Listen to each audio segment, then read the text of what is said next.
The committee has completed the scrutiny of the schedule. We now come to the consideration of the clauses. I now propose the question to you, and that is the following clauses then part of the Appropriation Bill 2015. Clauses 1 and 2. The committee now proceeds to the 8th debate of the bill. According to Rule 70 of the Rules of Procedure, the motion for third reading of the Appropriation Bill is not debatable. However, in response to members' request, as we have done in the past few years, during the debate on clauses 1 and 2 standing part of the bill, I will allow members the opportunity to state whether they support the bill in general. I will now call upon members to speak. Members, please note that you should not comment on various government policies or express views on the sums for the respective heads in this debate, and you should not repeat what you have already said in the earlier 7 debates or during the debate for the resumption of the second reading. Does any member wish to speak? Mr. Kenneth Leung. Thank you, Mr. Chairman.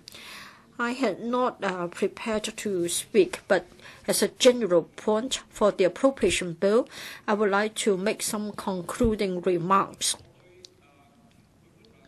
For the heads and subheads of the Appropriation Bill, I'm not happy with certain items of expenditure. There's also one other item that makes me unhappy. That is for the Appropriation Bill. A lot of the items which should have been forwarded to the FC meetings, they have been bundled together with the rest of the Appropriation Bill. The position at law is that the government is allowed to do so, but then this very much affects what has been in practice for 10 to 20 years. Both affecting the convention as well as the relationship between the executive and the legislature. Still, we're talking about over $100 billion of public expenditure. Well, myself and also Mr. Charles Mock will still be supporting the Appropriation Bill. In addition, of course, members have been very concerned about one point in the management of public finances. Usually, the community has been criticizing the government for this point. That is, how come that every time the government has projected wrongly the size of the surplus, usually the government would underestimate the expected surplus. As a professional, I would very much like to briefly explain the difficulty in relation to projection. Of course, for government expenditure, it is within the control of the government, and government can influence the size of expenditure. But then, for the revenue of a government, Mr. Chairman, I've been with the business sector, I've been with the financial service sector for many years as a professional. In fact, indeed, it is very difficult to make an assessment. Hong Kong is a very open economy. So every financial year, although it covers as short as 12 months only, but then we need to look at the influences of the international landscape. And then when it comes to general financial management or the management of public finance, of course, the government has to exercise prudence. Of course, prudence, when translated into Chinese or Samsung, it may not be a very good rendition. But then for us, the professionals, when it comes to prudence, when we talk about the revenue of an enterprise, we cannot overestimate it. We have to be prudent. We can't expect that there will certainly be some sources of revenue. But then for this government, and sort of like any enterprises, we can estimate the items of expenditure. And then we include the figures in the account. Be it Mr. John Chung, our current FS, or his predecessors, taking the post of FS, we have noted a trend that is usually there is the overestimation of expenditure and underestimation of revenue. I cannot, of course, speak on behalf of the SARG. I can't do so in that capacity. I can at most be speaking in my capacity as a professional, so that the public can understand that this is one of the principles that an accountant will hold in managing finances. When it comes to the philosophy of public finance management, I think this is quite like the same for a public corporation or a listed company. But of course, there are also other differences. The similarity is that citizens of a city would be like the shareholders of a company. They're looking forward to having a return. But then to have a return, it means that you need to invest. Sometimes an enterprise may be very conservative, like rental income, recurrent income, and then this company or even a listed company can maintain its business. However, for a city, which means that we are talking about management of public finance, we must have some visions. In other words, some items may cause a loss in the short or the medium term, and still we need to embark on such projects. For such investment in infrastructural projects or other items of capital investment in the long term for the citizens, in other words, the shareholders of this company, they will stand to benefit. Mr. Chairman, when the government explains the items of investment to us, in particular, recently we've seen a lot of infrastructural projects suffering from cost overrun. For the projection, I think the government hasn't been very thorough, and we haven't got the resources to vet each and every projection and urge the government to prove its case. Say, for example, for the Lantang, Hengyunwai boundary crossing control point, it's impossible for us to comment on the figures provided by the government in terms of the vehicular throughput. Therefore, I hope that in future, when it comes to infrastructural projects, when the government comes to the electrical, when the government comes to the finance committee, I hope the government will be clearer and more detailed in the papers. And I hope that for the assumptions in the paper, it will be clearer. Because every time when the government has to make a projection, we're talking about 10 years, 20 years down the road, and we're talking about the revenue expenditure for that period of time. I'm sure the government has got certain assumptions forming the basis of the projection. If the assumptions are unrealistic, that means that irrespective of the good figures projected, they are not realistic. And then it means that we have to look at the assumptions on which the government has based its projection. I think this is rightly the attitude we should adopt on the part of the lawmakers. Now, for the Appropriation Bill, well, quite a lot of items are unsatisfactory, and also the procedures, some of them are quite unsatisfactory. But then we're talking about over $100 billion worth of expenditure. So myself and my colleague will support the Appropriation Bill. Mr. Chung-kai. Now, we are going to read the bill for the third time, and therefore I must rise to speak. Mr. Wai-chuen, this is very important. So I think it's better to have more members. A quorum count, please.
Mr.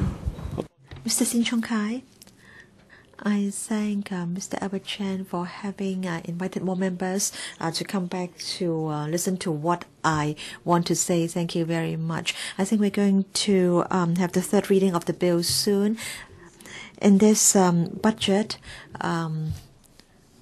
Chairman, the FS in para 167 of the budget estimated that the surplus would be $36.8 billion. But I believe the surplus in the coming year will be much more than that. And if we look at the Hong Kong Exchange's website, you'll see that in fact today the government will get $500 million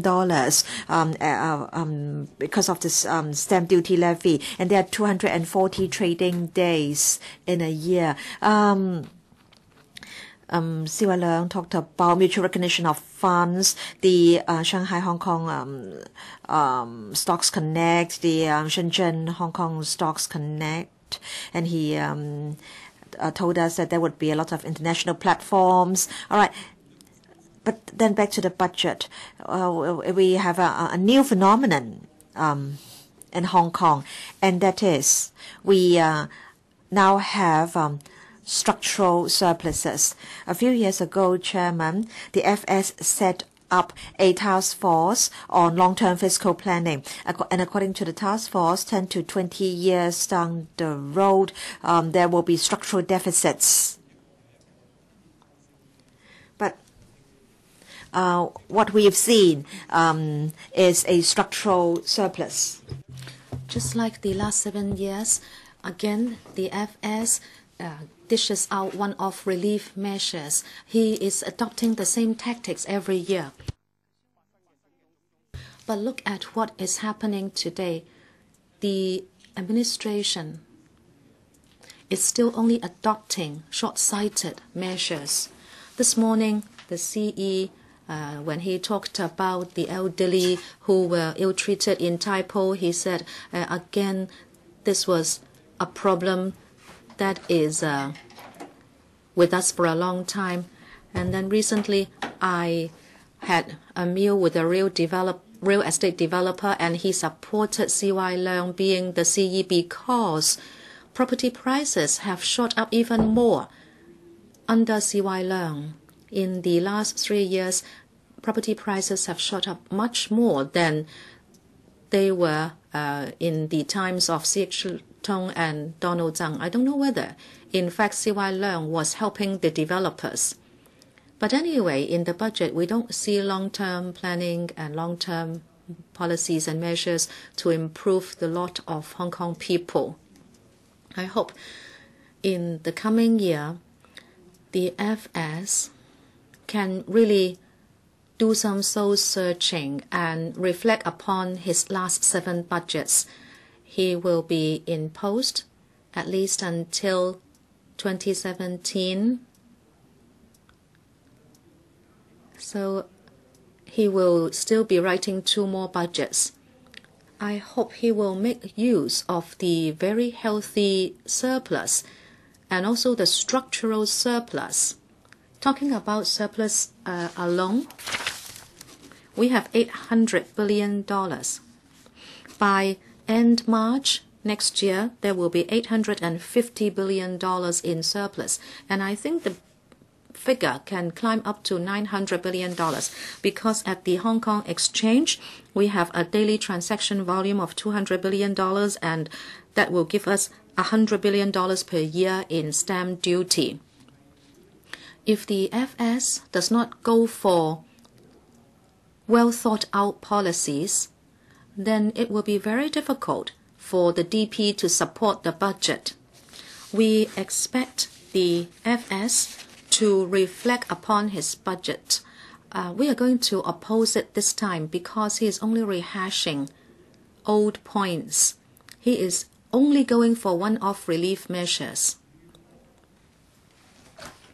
If starting from 7-8 years ago, he would go for long-term planning in medical delivery, in first degree, first year places and also institutional care for the elderly, etc., we would have ended up in a much better situation today. But we are still going only for one-off relief measures to the tune of $30 to $40 billion every year. Next year, we are going to face the same problem. This year, you give $20 billion to the housing authority, maybe next year to the hospital authority, and then to other institutions, so that you reduce the surplus so that you don't look so bad for making estimates which are way above the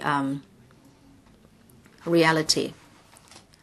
Well, it's okay for you to dish out goodies, but then you also have to go for long-term policies so that people's livelihood will really be improved.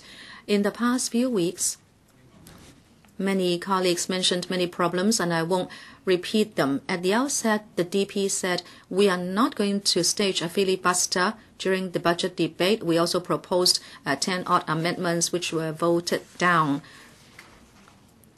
We abstained from voting on a second reading, but at third reading we are going to oppose it. I hope that the Undersecretary will take this message back. You should start getting prepared now as to how you can tackle the over $100 billion in surplus. You are still talking about structural deficit, but what we see is a new normal financial situation. We have a structural surplus. What should we do with it? How many governments can be as fortunate as the Hong Kong government? Just look at Greece. It's on the verge of bankruptcy. But we have a big surplus that can be made good use of to do many good things for the people. It's clear that the return on the surplus, which is placed with the Hong Kong MA, is only 3-odd%. Mr. James Tin said this is not the case because it could be much lower. But then the average is about 3%. I'm talking about a moving average. But if you invest it in society, the social return would be much bigger. There would not be so much division and in society and so much grievance in society. Goodies can only tackle short-term difficulties, but we have to tackle long-term, deep-seated problems. The Taipo case, what does it show us? It shows us there is insufficient care for the elderly. Apart from looking for land, what else can we do? Even with land, there is much more that can be done.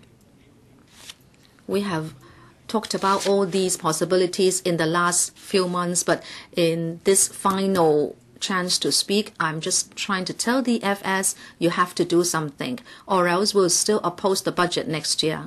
That's all from me. Mr. Kwok-hing.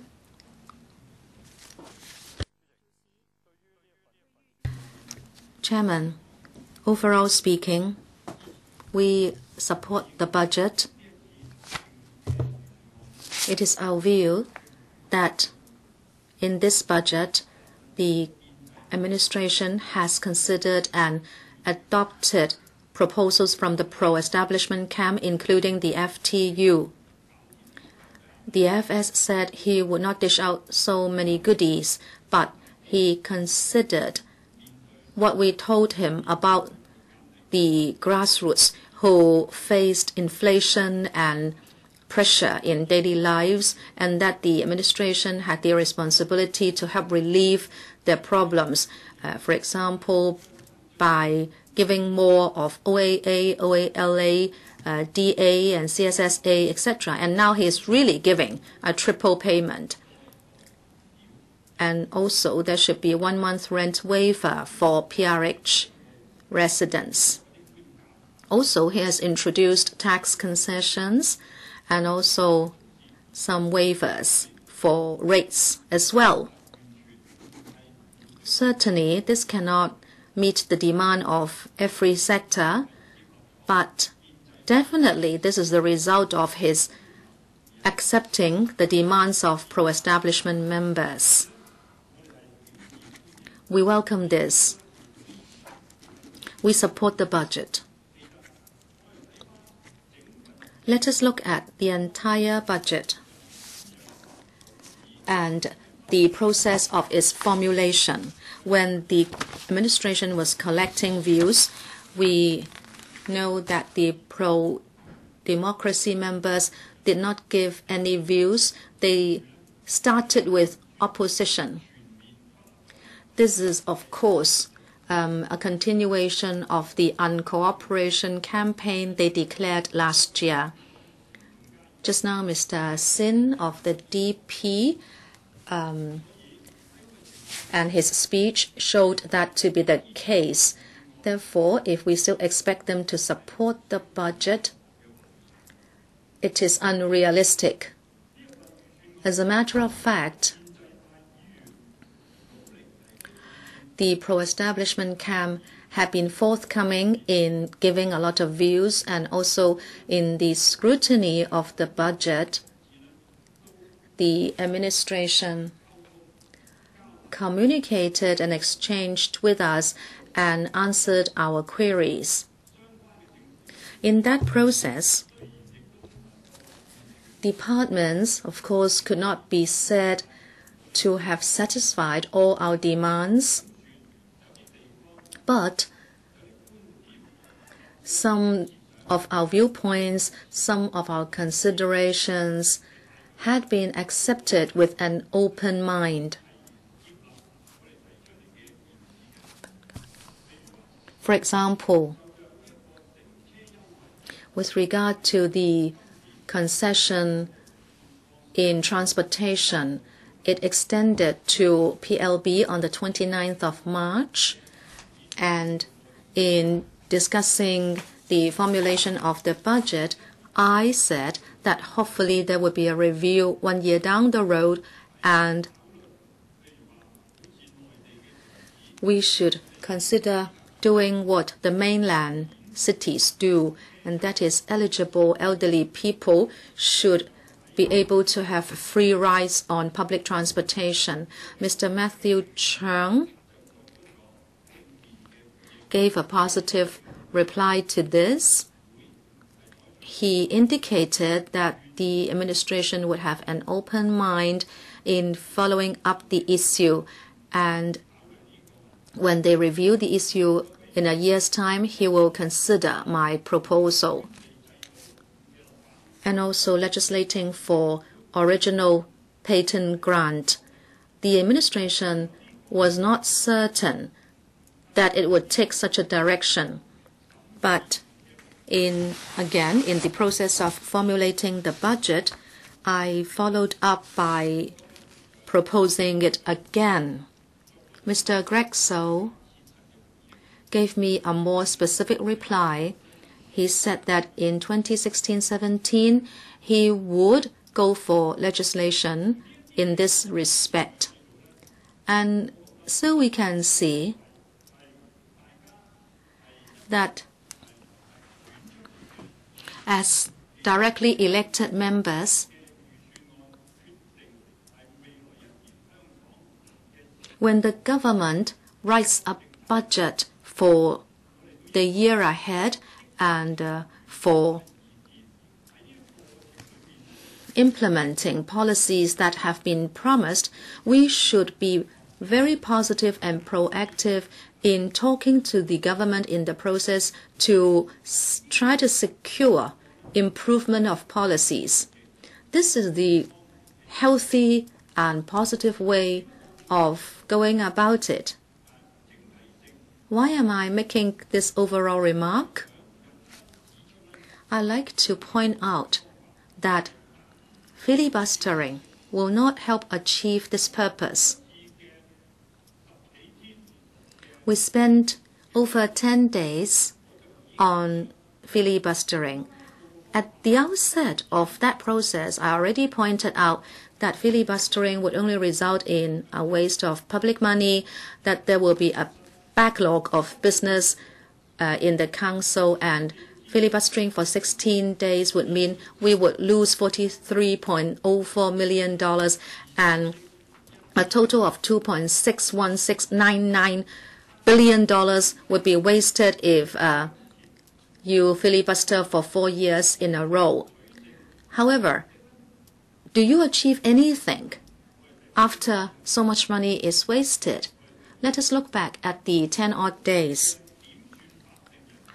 We had so many quorum calls. We had so many long and repetitive speeches and smearing and tax.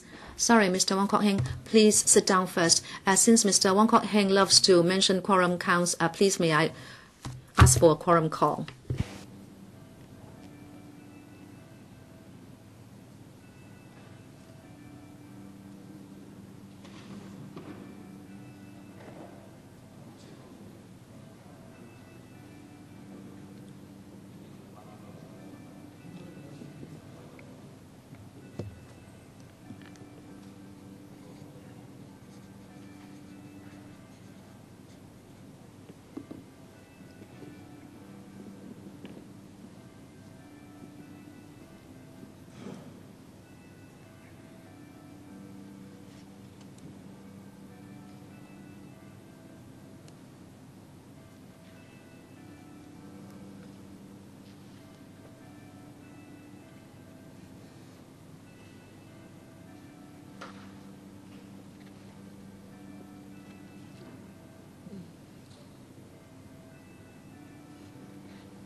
Mr. Kwok-hing. Mr. Kwok-hing, may I remind you that in this debate, members should only make a general comments on the bill as a whole, and members should refrain from repeating the arguments made in previous debates. And Mr. Kwok-hing, please continue. Chairman, I am commenting the budget in general. Just now, Mr. Albert Chan interjected by asking for a quorum call. I think he is losing public support by doing so, and also by filibustering. And in this debate, we have seen malicious attacks and mudslinging and filibustering. And in the end, they have not achieved anything. In this year's budget, we see that if they want to so-called improve the government's budget by resorting to these tactics, then they are not effective at all. Throughout the past 4 years, similarly, they hadn't been able to achieve what they wanted by filibustering. So we should restore the order and go back on track in discussing the budget so that we see some progress and improvements. So filibustering will cost you public support. And in fact, filibustering is really antagonized by the public. So please stop that. We have reached the stage of the budget debate, and perhaps before tonight, before the end of tonight, or before tomorrow, we will be voting on the budget. But it doesn't mean that it will be plain sailing for the budget so that the citizens can benefit early. As everybody can see that at the Finance Committee meetings, we still have to go through a lot of hurdles before approval can be obtained to implement various livelihood improvement measures. So everybody sees that filibustering is affecting our livelihood, and the legislature is being sort of held up. Mr. Chen, we haven't got a quorum again.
Mr. Kwok-hing. Mr. Wai-chuen has been asking for quorum counts so as to interrupt me. I think this just gives me more opportunity to let others know about my speech. Let's look at the effectiveness of filibustering. Does it yield any result by treating the appropriation bill in this way? Let's look at this year and the past 4 years.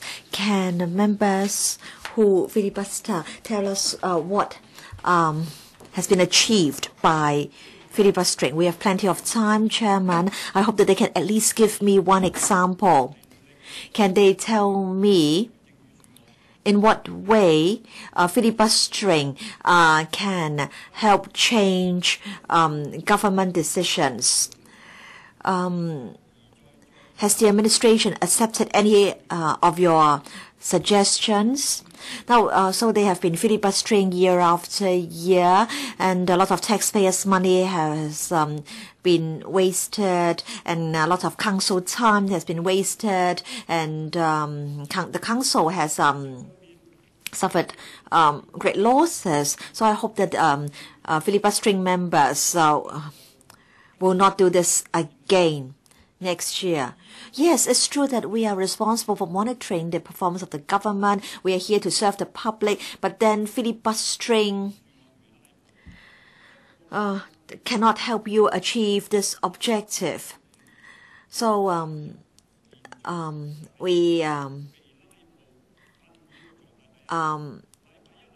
have to have electrical sittings on Wednesday, Thursday, and Friday, 3 days in a row every week. And as a result, we have many panel or bills committee meetings on Mondays and Tuesdays, and there are also subcommittee meetings. And as a result, members have to attend 2 or 3 or 4 meetings a day on Monday and Tuesday, and they may also have to attend a few meetings at the same time. So how can we effectively monitor the work of the executive?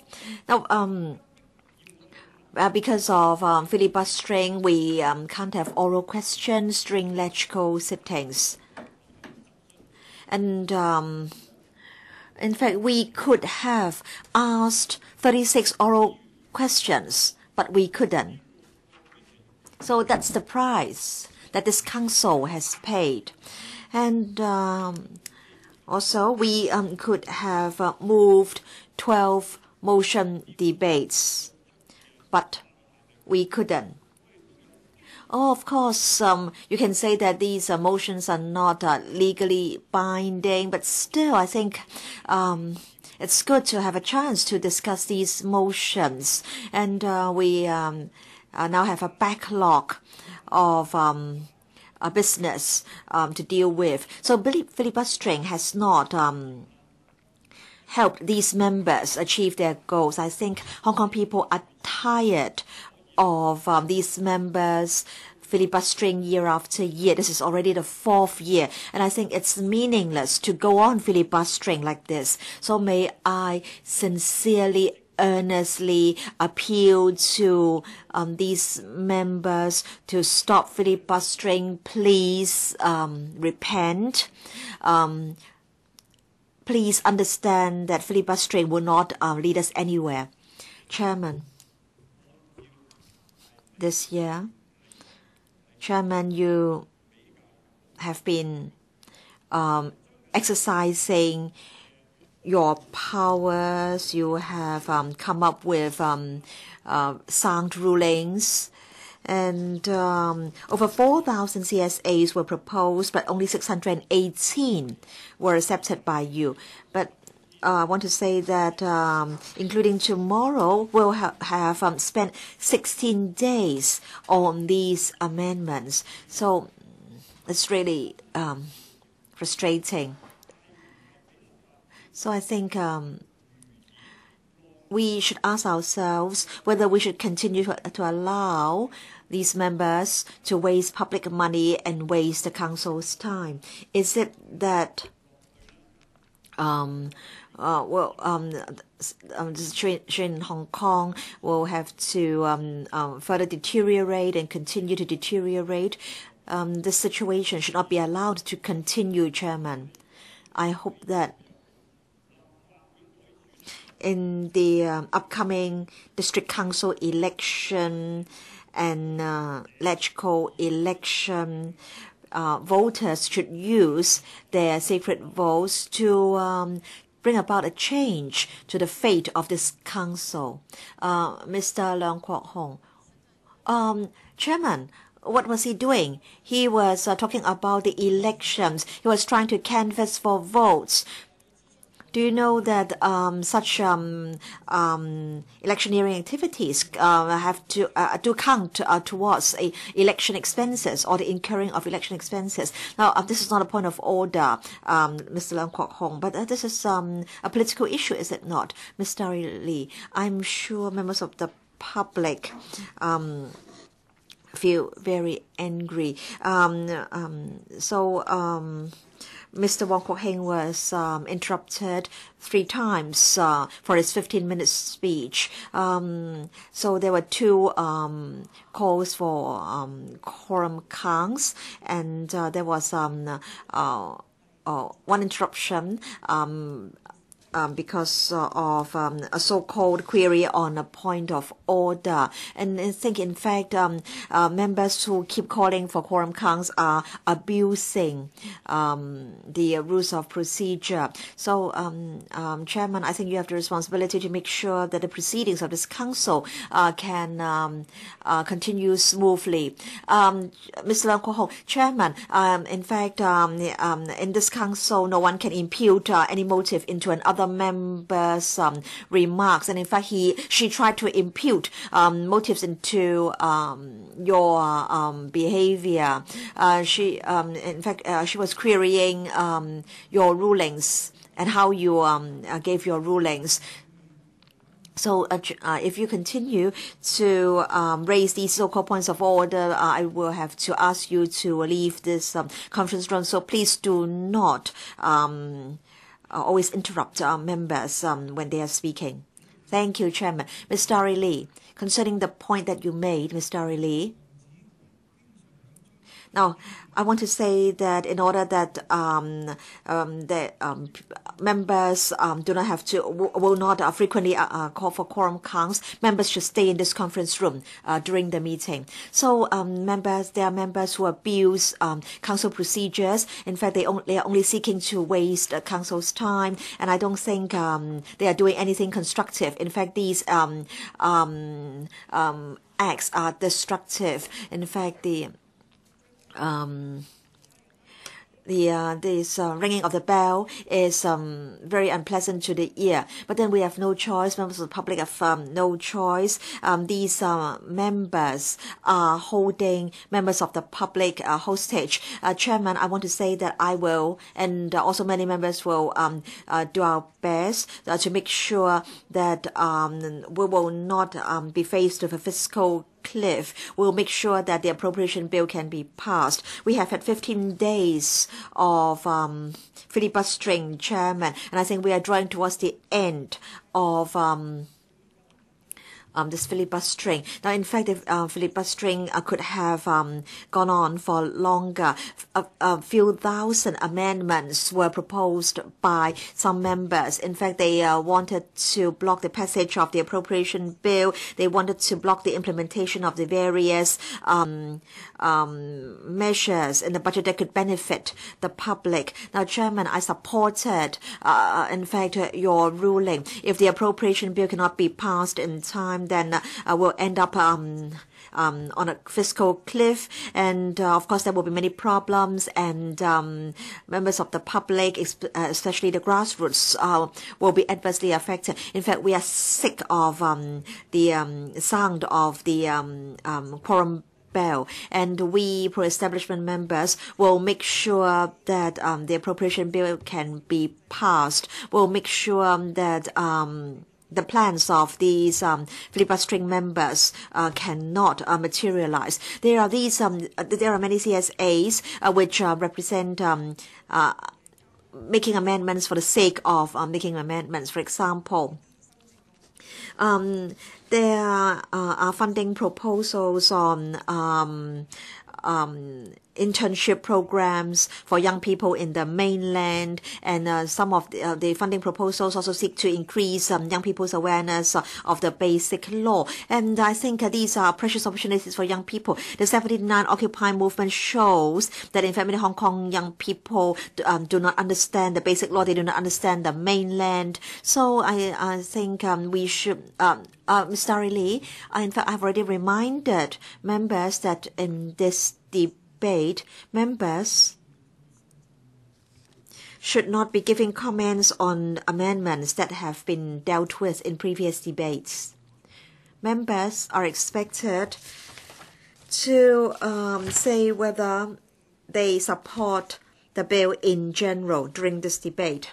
Chairman, we support the budget, we support the appropriation bill, and we support the many measures proposed in the budget. In fact, many opinion polls show us that many people are satisfied with this budget. In fact, some say that this is the best budget among the 8 that has been produced by the Financial Secretary. There are measures that can benefit the middle class, the business sector, and also the grassroots. And this budget takes care of the long-term economic development of Hong Kong. So I think this budget shows that the government cares for Hong Kong people, and the budget is proposing that Hong Kong should do more to increase its economic competitiveness. And so the DAB supports the appropriation bill. But then there are some members who have moved many amendments, and if these amendments are passed, then Hong Kong will suffer great losses. I think we all remember that there is a consensus in society, Chairman, and that is we are unhappy that the government has not been able to meet the housing demand of the people, and many people's aspirations to own their own homes cannot be met. But then some members have proposed that funding proposals to carry out site investigation studies or feasibility studies for new development areas be deleted. So if these unreasonable CSAs are passed, then imagine what's going to happen to Hong Kong and Hong Kong people. Of course, we were here to make sure that the amendments would not be passed.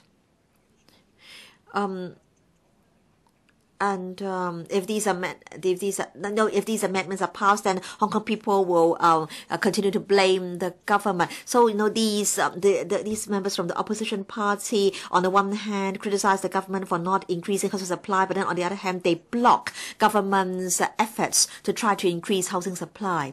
And the opposition party hates mainlanders. They propose amendments to slash funding for the tourism board. It seems that they don't understand the benefits that tourism has been bringing to Hong Kong. And they are also saying that there shouldn't be funding allocated for publicizing or promoting Hong Kong as a tourism destination among mainlanders. I think they're trying to alienate Hong Kong people from the mainland and mainlanders. In fact, we have seen these protesters doing a lot of uncivilized things against mainland visitors and tourists. So we have a minority of people who have tarnished the image of Hong Kong. And I think the tourism board has to try to do whatever it can to amend the relationship between Hong Kong and the mainland. And so I think the CSAs proposed by the opposition party will only harm Hong Kong. These amendments will not do Hong Kong any good. I want to say that, in fact, the new normal situation in Hong Kong is such that people, many people are blindly opposing the government and blindly criticizing CY Leung. And in fact, the situation is deteriorating. 2 years ago, we spent 67 hours, or wasted 67 hours on filibustering last year, 83 hours. And this year, the number of amendments proposed doubled the number proposed last year. Of course, Chairman, thanks to your wisdom, we have to only deal with 618 amendments instead of a few thousand. So, Chairman, I want to say that these members will harm those on CSSA, OH allowance and disability allowance. Their benefits will be affected. Also, if we cannot make financial arrangements quickly, the hospital authority will also have to seek funds in order to continue its operation. Filibustering members have hijacked the council. They are playing with the rules of procedure. They even asked for an adjournment of the council. We know very clearly that, in fact, the entire council is hijacked, it is filibustered, and many infrastructural projects cannot be started. In 14-15, we have only approved a small number of infrastructural projects totaling $18.5 billion only, and the number was even less than that of 2013, and the cost of projects went up by $2.6 billion just last year. And we also are breaking the rice bowls of construction workers. Chairman, filibustering can be a strategy of resistance against some unpopular bills. I can understand that, and we can see this happening in other places. But in Hong Kong, this has become normality. It seems it is filibustering for anything. Starting from 2013, it is like a soap opera. And the audience expects to see this, that it is a farce that is achieving no purpose. So why are members still filibustering? In these filibusters on the budget, members would only say they wouldn't like to give the government money before universal retirement is granted. And also they are saying this year they oppose the building of the third runway. Anyone with a clear mind will understand that by filibustering alone, it is not possible to extract promises from the government in a short period of time on controversial policies, because we have to try to forge a consensus on controversial issues in society. As a responsible government, no administration would buckle under filibustering. If that's the case, I mean, every member will resort to the same tactic and there will be chaos. And in fact, filibustering members have not answered these questions themselves, because it is simple that they are not doing this for the benefit of the public. They are just trying to gain political currency. They are opposing for the sake of opposing. They are doing damage for the sake of doing damage. You have hijacked the benefit of the public when you object to the budget through filibustering. So the public really hates it. Mr. Chairman, apart from the filibustering members, some opposition camp members actually had this agreement with us. We said that we would all try our very best to stay in the chamber in order to prevent an aborted meeting and also to reduce the numbers of quorum calls. But as you know, many opposition camp members did not come back, and also when members are nearing the end of their speech and then quorum calls will be called so that an aborted meeting might become reality. Some opposition members said in the open that they did not support filibustering, but they did not keep to their promise by coming back to the chamber to help keep a quorum. So in a way, they are supporting filibustering. Mr. Chairman, we are nearing the end of filibustering, but it doesn't mean that we can heave a heavy sigh, because after the appropriation bill is supported, the next item on the order paper is the setting up of the I&T Bureau. The opposition camp has already stated that they will again stage another filibuster. As you know, filibuster has spread to all other fora in this council, and there is a big backlog at the FCESC and PWSC. Mr. Chairman, the public are fed up with this farce, but filibustering members seem to want to still bath in their own idea of doing this for the benefit of the public. But I would really want to ask filibustering members to stop their act. I would ask the public to remember who the filibustering members are, who are making this council grind to a halt, and who are holding the public hostage. They are doing this not to satisfy the wishes of the people, and we must vote them out. So Hong Kong will have the chance to move forward. Chairman, the DAB supports the budget. I expect that it be passed as soon as possible so normality can return to the council. Thank you. Mr. Jeffrey Lam. Thank you, Chairman. The long drawn-out filibuster is coming to an end. We experienced different weather conditions during this filibuster, and finally we have seen some sunshine today. I hope that with sunshine coming back, we can have hope of passing the budget. The public have come to the end of their patience. If the public had been given the money a few weeks ago and for investment, there could have been handsome returns, especially if the money was given to Mr. Christopher Chung to invest on the behalf of the people. Okay, so the filibuster may come to an end, but does it mean the end of the nightmare or the start of another nightmare? I can see that only a minority of radical members would still want to engage in this very destructive political struggle. I can expect more filibusters. When they come in, they ask for a quorum call, but when they are outside, they would enjoy a sandwich. They claim to be helping the public, but in fact, they would be enjoying things the public cannot enjoy.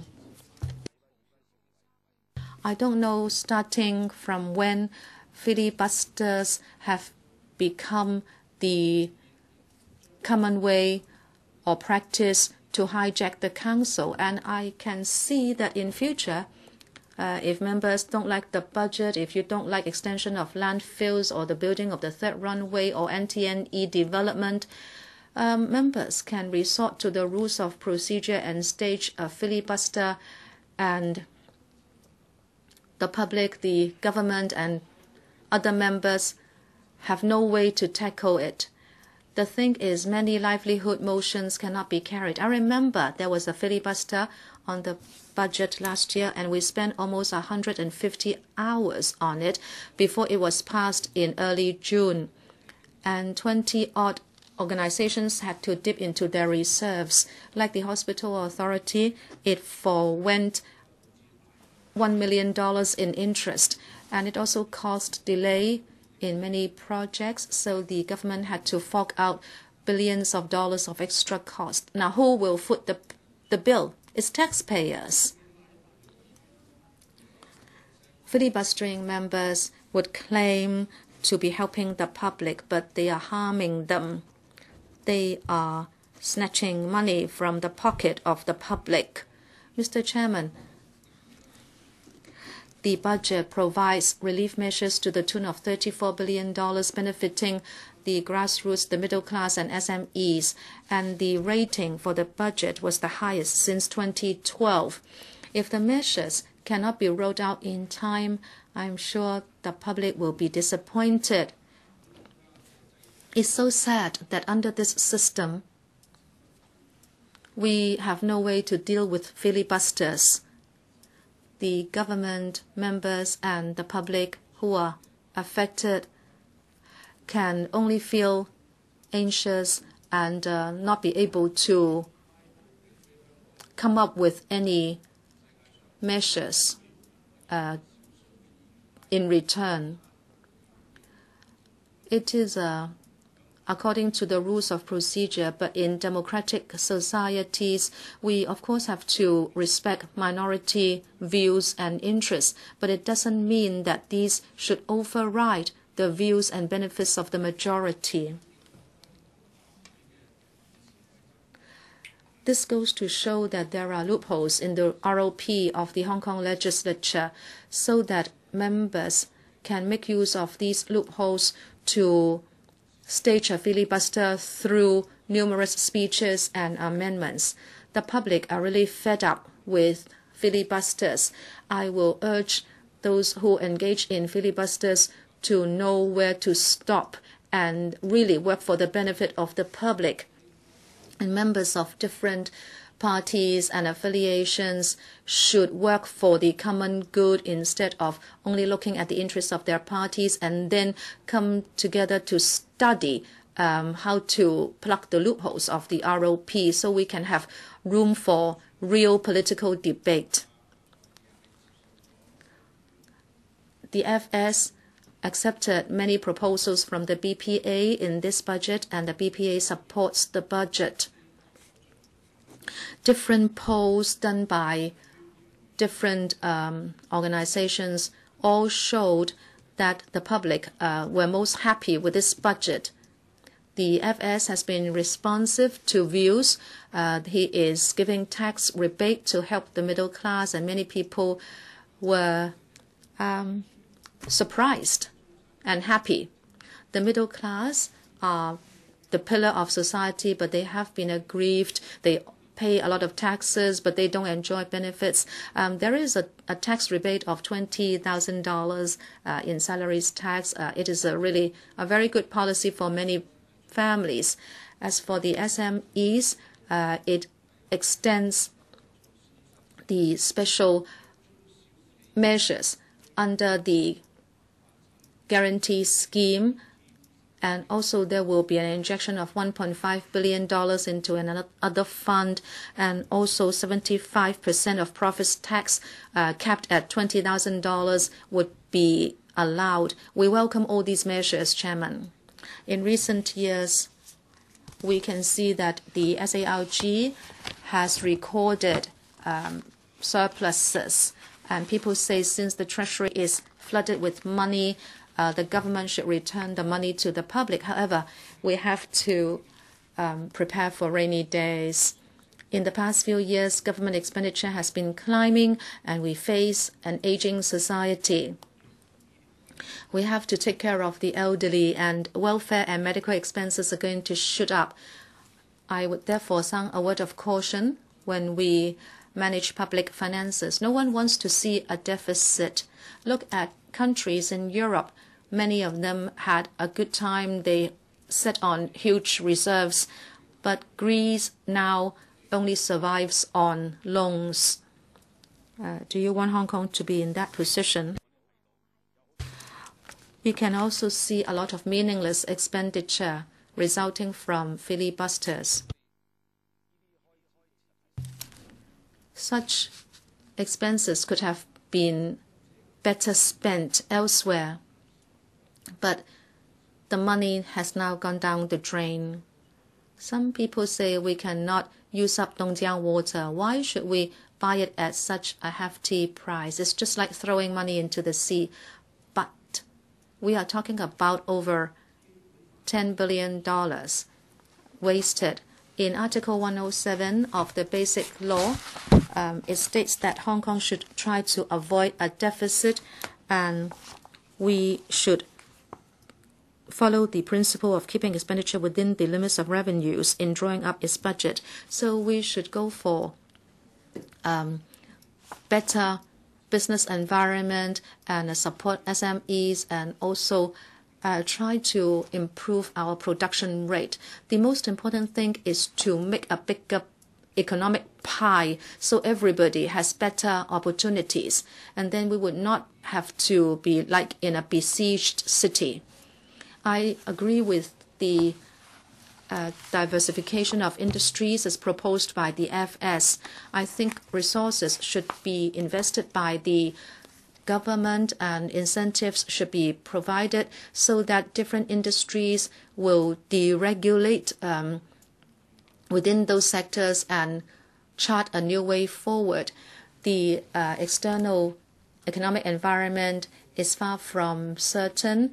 We can see some revivals in certain economies, but we don't know exactly when there will be a turnaround. The whole wide world is thinking and wrecking their brains in trying to revive the economy. There is fierce competition and also a cruel competition amongst the economic entities. Hong Kong is a small economy. It is externally oriented economy, so we have to diversify our industries and so that we can achieve or bolster our status in the international arena. And we have achieved some progress in promoting, say, for example, tourism industry. And I appeal to those who would like to disturb the tourism industry in Hong Kong that to stop for the sake of our employment market and economy. And finally, Mr. Deputy, I reiterate that the BPA supports this year's budget and we want to pass the budget as soon as possible. Thank you, Mr. Deputy. Mr. Martinelli.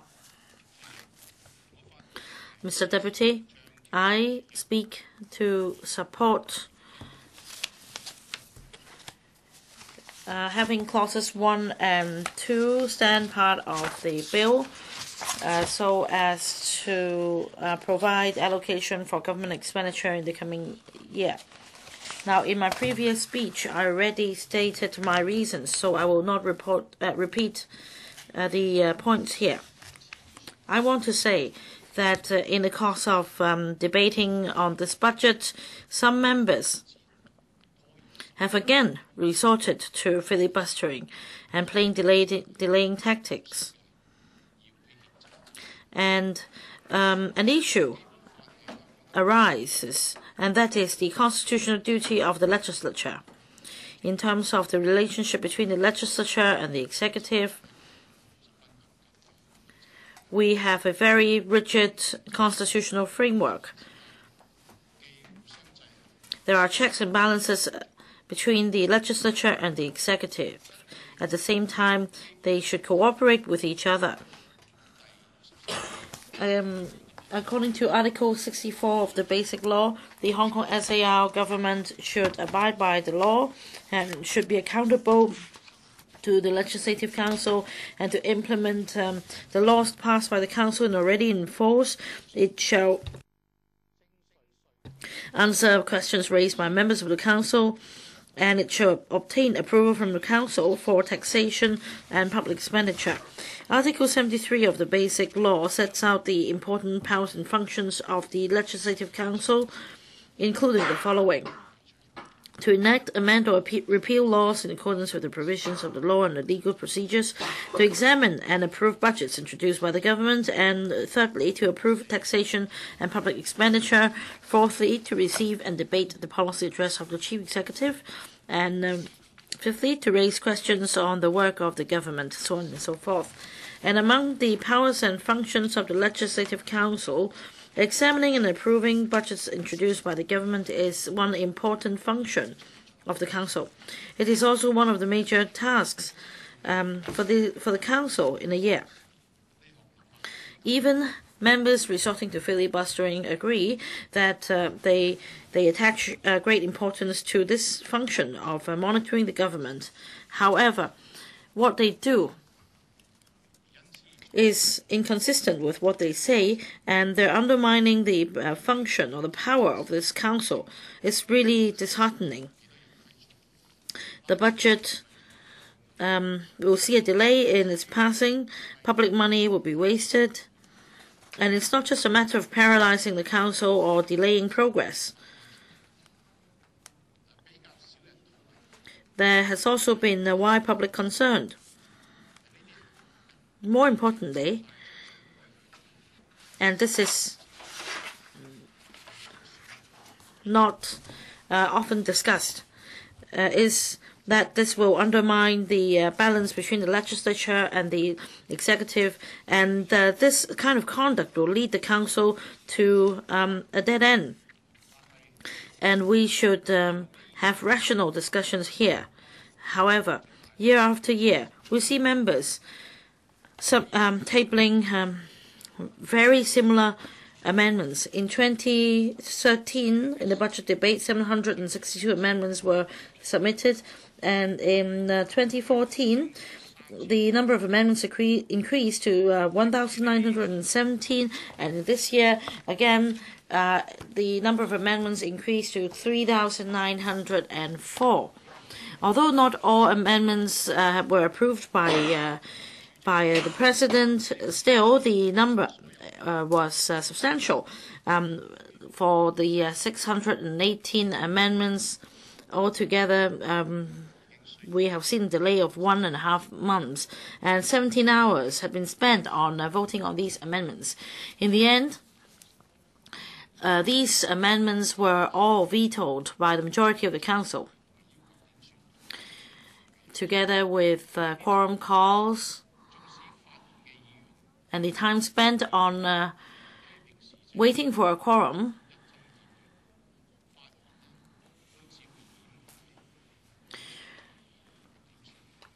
Although some members made some very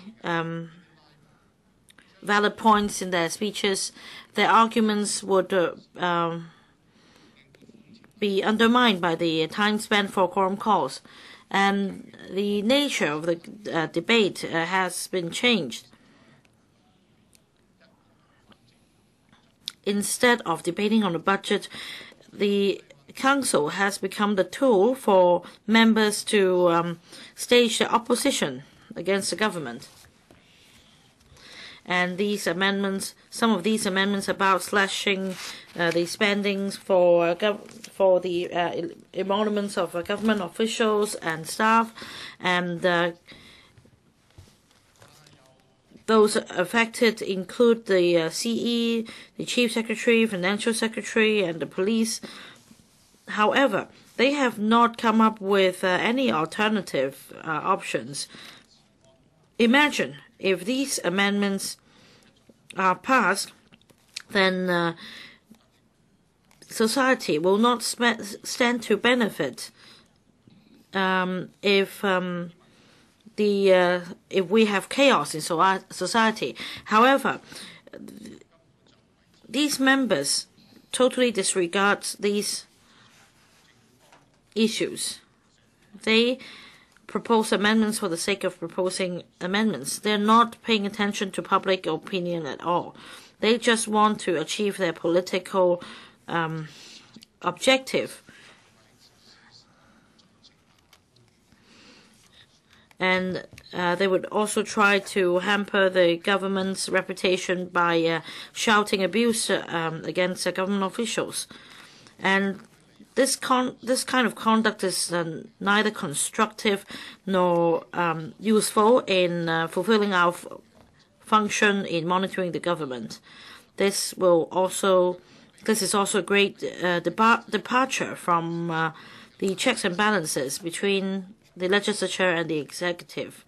And worse still, we have a handful of members undermining the operation of the council and hijacking the council. And what the public is seeing is political grandstanding and filibustering in the council instead of doing some real work. This year,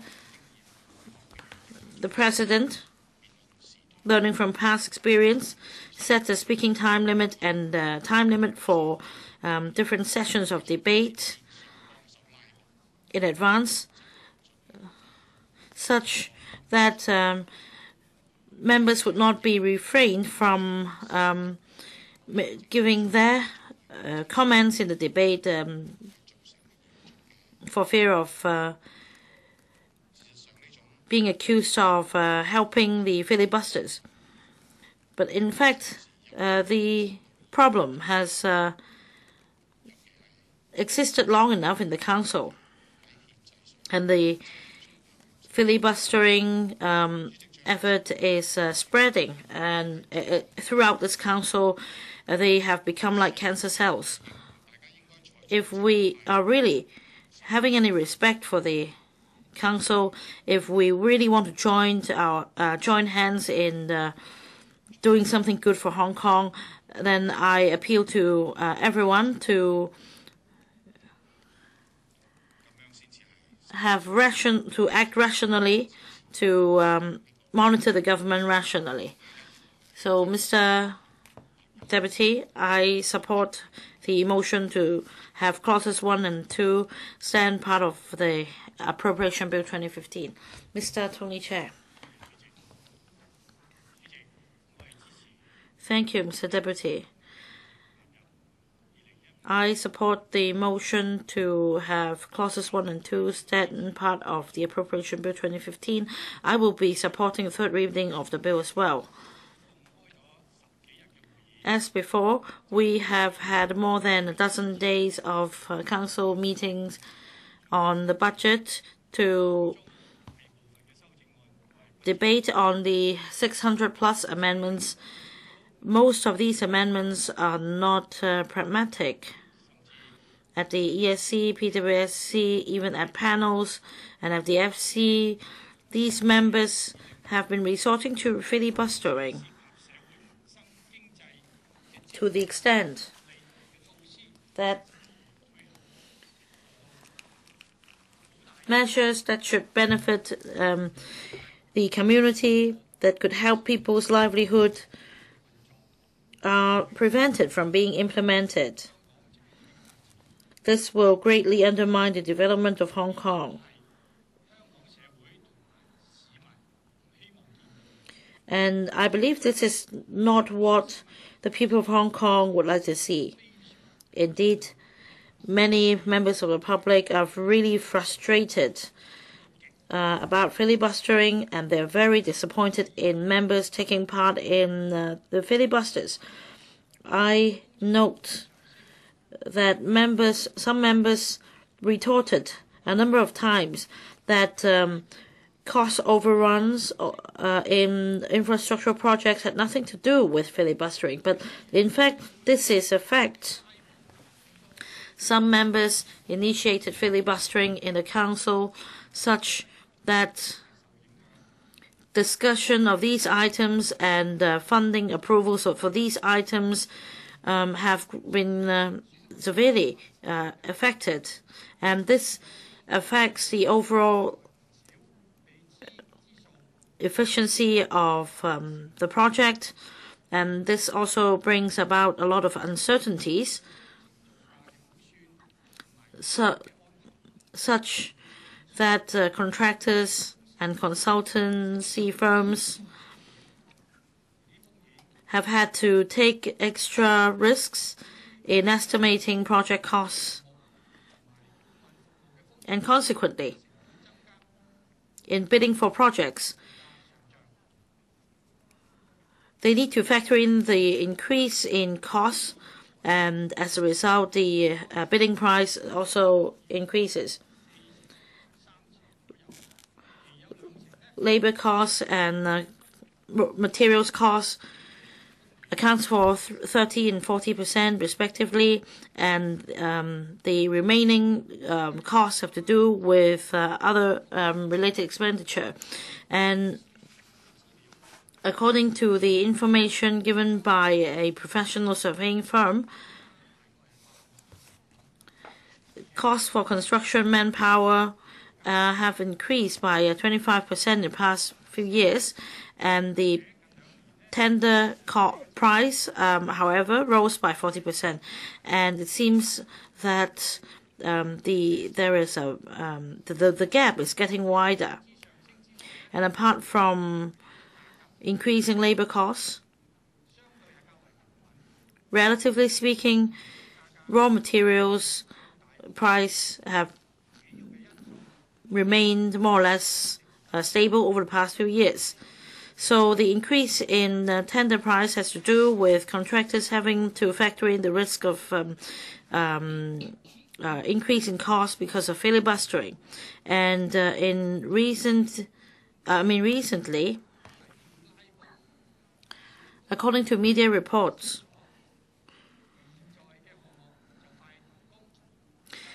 there are construction companies downsizing because of the ongoing projects getting completed soon, and that the new projects won't come on stream because of filibustering. And this would also cause a further deterioration of the problem of manpower gap in the construction industry. And all of these have to do with filibustering. The FS has said in his budget that the quality of the labor supply, the quality of our manpower will have a bearing of the future of Hong Kong. So it is indeed important to invest in our human capital. When it comes to education, we shouldn't just talk about increasing the number of places. We should also come up with the right policies. And the education policies should be coordinated with our economic development. So we provide vocational training. We also emphasize lifelong learning. In this way, we can have whole person education. Other than imparting knowledge, we should also learn about our national identity. We should also develop ourselves. Therefore, the promotion of the basic law should be emphasized. We should enhance the promotional work in terms of its breadth and depth so that citizens know better one country, two systems, and there will be a correct outlook, and then there will be an enhancement in national identity. I'm sure this will have a positive impact on the development of Hong Kong. In his budget, the FS has said that other than relying on our human capital, land can also impose a constraint on our economic development. Therefore, we agree that we should adopt a multi-pronged approach to maximize the use of our land resources.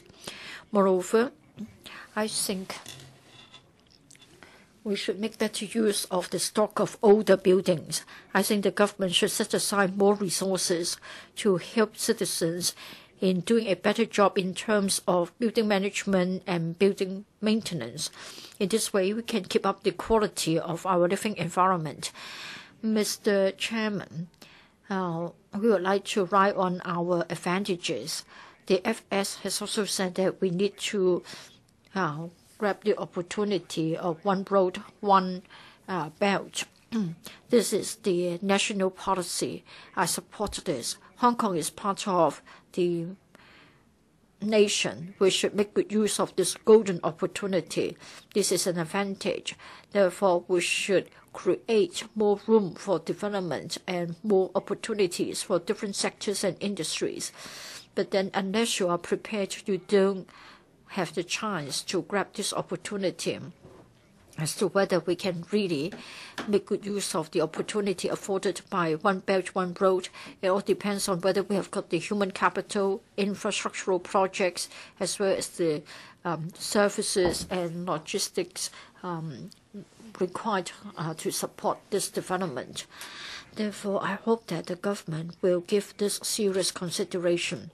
That is whether we need to embark on the 4th comprehensive transport study. Mr. Deputy, the filibustering has already affected us. I hope that the Appropriation Bill 2015 can be approved as soon as possible so that the various measures to ease the difficulties of our livelihood can be implemented, and then all walks of life and all sectors and all industries can benefit early. So I speak, Mr. Deputy. Mr. Chen Hak-kan. Thank you, Mr. Deputy. I speak in support of having clauses 1 and 2 stand part of the bill.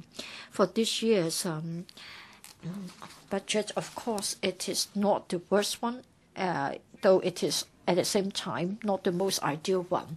The budget may not be able to take care of all areas, but then I understand that the underprivileged, the middle class, and also SMEs affected by the Occupy movement have all been given some sort of help, and it has been given recognition by the majority of the community.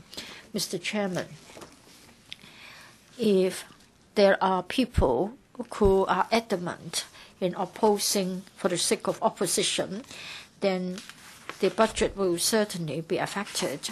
Now, there are those lawmakers who are always grandstanding when they come to filibustering, and then they say that we who oppose to the filibustering know nothing but pressing the button at the time of voting.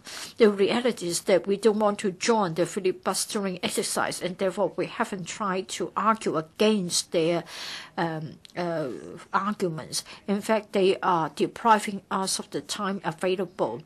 Well, as of now, we have already got a backlog of over 10 motion debates, and we have also denied the chance to ask over 30 oral questions. So they have deprived us the opportunity to monitor the government. It is also a waste of our time. Lawmakers have said that their speech is of high quality. I don't think we should boast what we have done. When we go to the districts, the citizens always tell us that they don't know what the filibustering lawmakers are talking about. It is a waste of money, a waste of time. Mr. Deputy, I think you can understand and agree with us that the filibustering speeches are just a hastily put together speech. And I think in the beginning there was this amendment to cut the resources for the WSD, saying that the East River or the Dongjiang River water is of poor quality. But then suddenly they said that Dongjiang River water is important, and so they won't cut the expenditure to be incurred by the WSD. And then it is said that the Development Bureau should have the resources reduced because the Development Bureau would like to develop Northeast NT.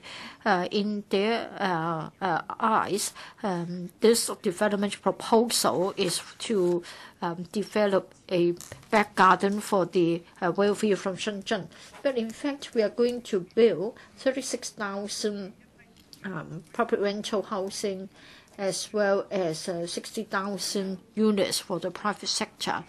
So on the other hand, they're saying that the government has performed poorly in terms of boosting the housing supply, and yet they want to cut the resources for Development Bureau. On the other hand, they say that the government should build more HOS units and more PRH units.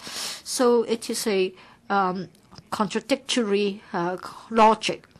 Mr. Deputy, as you can recall, we always have to ring the quorum bell as there aren't enough members in the chamber. Well, in fact, had members given very important speeches, I don't think members would not remain in the chamber. It isn't just the pro-establishment camp that is absent. In fact, the pan-democrats, their peers, are also absent from the chamber. Usually, we've only got 1 or 2 Pan-Democrats sitting in the chamber. So I don't think we need to put the matter to the vote to find out whether the quality of the filibustering speech is good or not, because members have voted by the foot.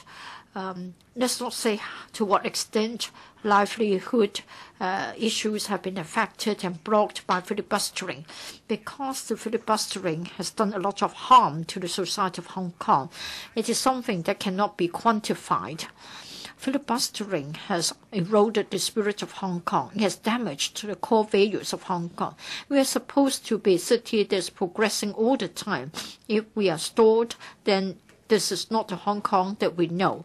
For the filibustering lawmakers, they're doing it year after year, and they are putting us on hold. On the one hand, they've said that other neighboring cities have overtaken us and we're losing our competitive edge. On the other hand, they are pulling the leg of Hong Kong. In other words, the citizens as well as the society as a whole will suffer. No one would say that the budget is the perfect one. Not even the FS himself will boast that it is a perfect budget. But then we oppose the amendments moved by the filibustering lawmakers because we're being pragmatic. We don't expect a budget to be 100% perfect before we will say yes to it. Now, this filibustering is being replayed time and again. It is causing us a lot of anxiety. If we allow this to continue, then it means that we are dragging our feet and we can't improve the livelihood of the community. I hope members who are from the Pan-Democratic camp, who would listen to the voice of the conscience, will agree with us and follow the practice of overseas legislatures. That is, we should have some restrictions on filibustering. So I speak in support of the Appropriation Bill. Does any other member wish to speak? What about public officers? I now put a question to you, and that is that clauses 1 and 2 stand part of the bill. Will those in favor please raise their hands? Those against, please raise their hands. I think the question is agreed by a majority of the members present. I declare the motion passed. I now suspend the meeting for 10 minutes.